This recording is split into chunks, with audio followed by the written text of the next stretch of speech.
Magandang araw po. Nasa kamay ng Diyos ang ating pagkakaisa. Wow! Hindi ba magandang balita yan? Sabi ni Jesus sa John 12:32, "And when I am lifted up from the earth, I will draw everyone to myself." Wouldn't it be nice if all hands worked together to make this a better world? Wouldn't family and church life be more joyful and fulfilling if we all submitted ourselves to God's hands to heal us and make us one? Narinig niyo na ba ang strange love syndrome? Ito ay kilala rin bilang alien hand syndrome or AHS. And this is an unusual neurological disorder in which one of the sufferer's hands seems to take on a mind of its own. Naku po. Sometimes, the affected hand exhibits malevolent characters that range from stealing things and hurting people to strangling oneself. AHS is best documented in cases where a person has had two hemispheres of their brain surgically separated, a procedure sometimes used to relieve the symptoms of extreme cases of epilepsy. It also occurs in some cases after other brain surgery, strokes, or infections. That part of the brain that connects the left and right hemispheres is called the corpus callosum. It is the largest white matter structure in the brain. It also facilitates communication between the two hemispheres. When the corpus callosum is split, each hemisphere apparently unleashes its own identity. It sort of goes wild when I try and control it. If I see something in my peripheral vision that appears attractive, my hand will shoot out and start grabbing things. 15 years ago, Donna underwent radical brain surgery to treat severe epilepsy. Since then, she has suffered from this extreme condition. Larry also developed the mysterious syndrome after undergoing a similar procedure. Donna has a hand with a mischievous will. Larry's is altogether more sinister. Each of these people has a hand that seems possessed by an alternative identity. Science has rarely come across a more bizarre condition. If there were one thing, one cause that made a hand go crazy like this, scientists could determine what it is. It arises from a series of complex malfunctions in that most complex organ, the brain. Germany, 1908. A woman awakes to a now familiar nightmare. Her own hand is attempting to strangle her. She has only one explanation. Her hand is possessed by devils. Roger Sperry did not set out to solve the mystery of alien hand, but his work on the corpus callosum would crack the case. His work was inspired by a belief that the corpus callosum was playing a key role in the brain's communication system. When the corpus callosum is split, each hemisphere apparently unleashes its own identity. Two identities in one brain. The implications are astounding. Science has to ask where that second identity comes from. There is no simple cure for alien hand syndrome. It's turned my life upside down. Nothing short of that. Madali naman pong makakuha ang kaugnayan ng alien hand syndrome sa pag-uusapan natin ngayon. The fruit of the cross of Christ is unity in each of us, in church, in the society, and the world. Sabi ni Jesus sa John 15 verse 5, "Whoever remains in me and I in him will bear much fruit. Because without me, you can do nothing." Once a part of us is disconnected or alienated from the body of Christ, our corpus callosum or the massive body of Christ, the whole body of the family or the church is affected by the alien hand syndrome. At dyan tayo makakaranas ng mga creepy hands manipulating our relationships. But, why is Christian unity important? Una, ito ay mandated by Jesus. Sa John 10:16, sabi ng Panginoon, I have other sheep that do not belong to this fold. This also I must lead, and they will hear my voice, and there will be one flock, one shepherd. Ikalawa, unity reflects God's character. Look at His creation, symbiosis in nature. The planets, heavenly bodies are in harmony. In music, there is harmony as well. This unity and division are the works of the devil, who comes to steal, kill, and destroy. Ang ikatlo, unity was prayed for by Jesus. That it was demanded by Jesus is enough reason for us to be united. Pero, Jesus also prayed for unity. Kaya mahalaga pala ito. In John 17 verse 11, sabi ng Panginoon, Holy Father, keep them in your name that you have given me, so that they may be one just as we are one. Ikaapat, Jesus exemplified unity and He died for it. Nag-alay siya ng buhay niya so that we may all have unity of mind, body, and soul. One body, one flock, unity of all the elements, unity among all believers. And even, of course, to show His unity with the Father. Kaya sabi ng Panginoon sa John 10:30, The Father and I are one. Ano ba ang magagawa ng unity? Una, unity destroys Satan's work.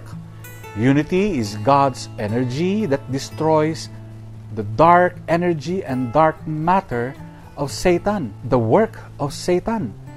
Unity prevents, limits, and destroys satanic works against the church. The people of God be united, and the devil is tortured. You wish him to be happy? Simple lang. Mag-away-away tayo among ourselves. Magtarayan tayo. Let's call each other names. Mag-gossip tayo.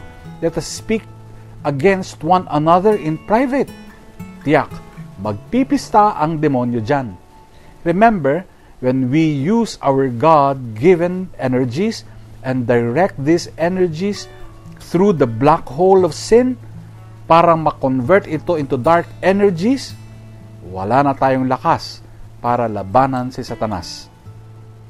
Ang ikalawang nagagawa ng unity is this: unity maximizes Christian strength.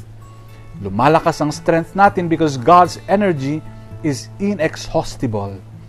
Nakakapagod kaya ang may kalaban, di ba? Kahit mayroon ng mga expensive alarm systems, mayroon ka ng mga cameras na naka-install, nakakapagod at nakakatakot kapag inside job ang nakawan. That is horrible. Why?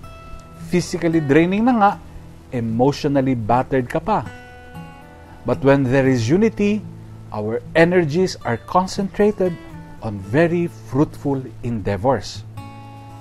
Ang ikatlo, unity covers all the communities of the church. Sa unang sulat ni Pablo sa mga taga-Korinto, sabi niya, Now the body is not a single part, but many. But as it is, God placed the parts, each one of them, in the body as He intended, so that there may be no division in the body, but that the parts may have the same concern for one another. Kaya walang paligsahan. Hindi kanya-kanya ang mga simbahan. And each local church must have the same concern for one another. Each kawan, each basic ecclesial community, each family must have the same concern for one another. The local church must have the same concern for the entire community in which it belongs. At ikaapat, unity gives good witness to the world. In the Gospel of John, sabi ng Panginoon, "And I have given them the glory you gave me, so that they may be one, that they may be brought to perfection as one, that the world may know that you sent me, and that you loved them even as you loved me." Tanong, Father, when can the entire world believe in the power of God? Sagot, kapag nakita na ng buong mundo na ang Christians ay nagkakaisa. Another question, is there hope? May pag-asa ba? Ang sagot, siyempre, nothing is impossible with God. Ano-ano ba mga obstacles natin to unity? Una, ang tayo-tayo mentality, ha? Minsan may mga communities that have been so exclusive that they feel that they are a church of their own, separated from the parish. We are a country of spoiled Catholics. Mga spoiled brats tayo eh. Misa sa mall, misa sa villages, misa sa kalye. Why? Malayo kasi ang simbahan eh. Nakakalungkot po ito ha. Mondays to Fridays, you go to Ortigas, to Alabang, to Manila to earn your bread nung walang pandemic. Ha?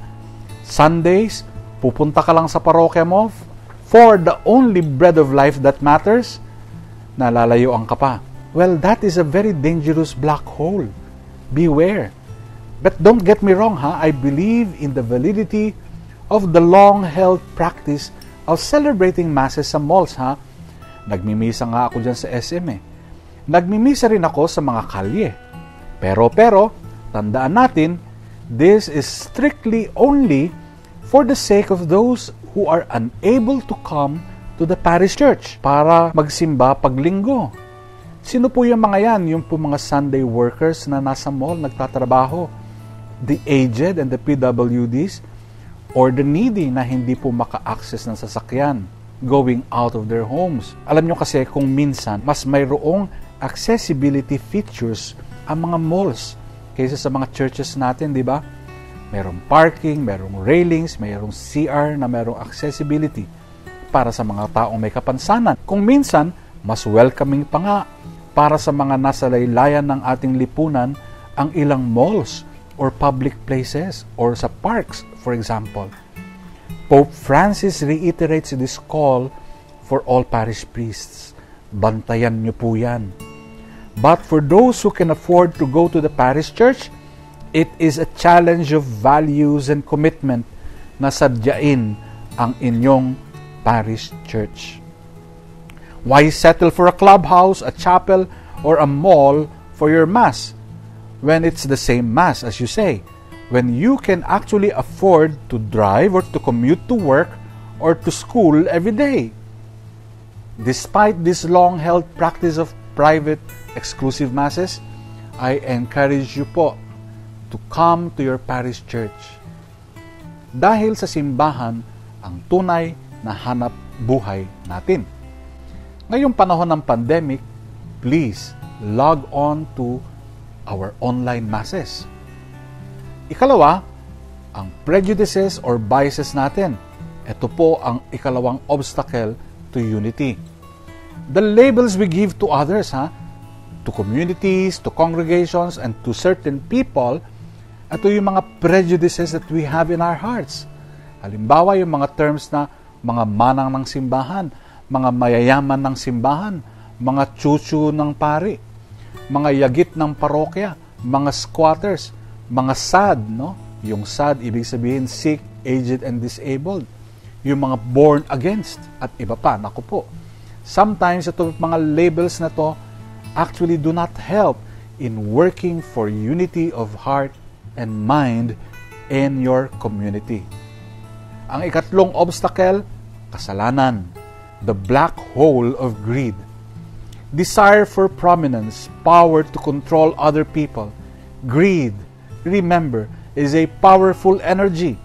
It will draw all people to oneself, to one's ideas lamang, and eventually to one's manipulation. Manipulative people are selfish people.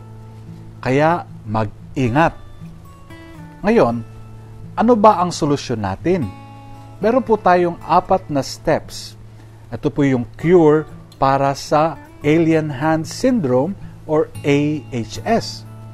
At ang cure ay parang bakuna, AHS din.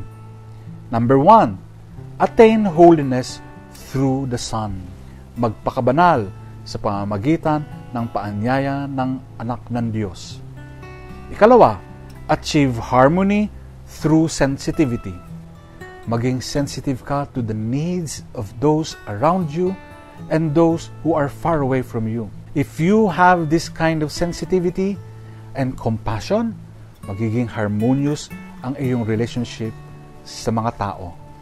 Ikatlo, acquire humility through service. Maglingkod ka kasi ang paglilingkod mo, sinasalamin yan ang iyong pagkukumbaba.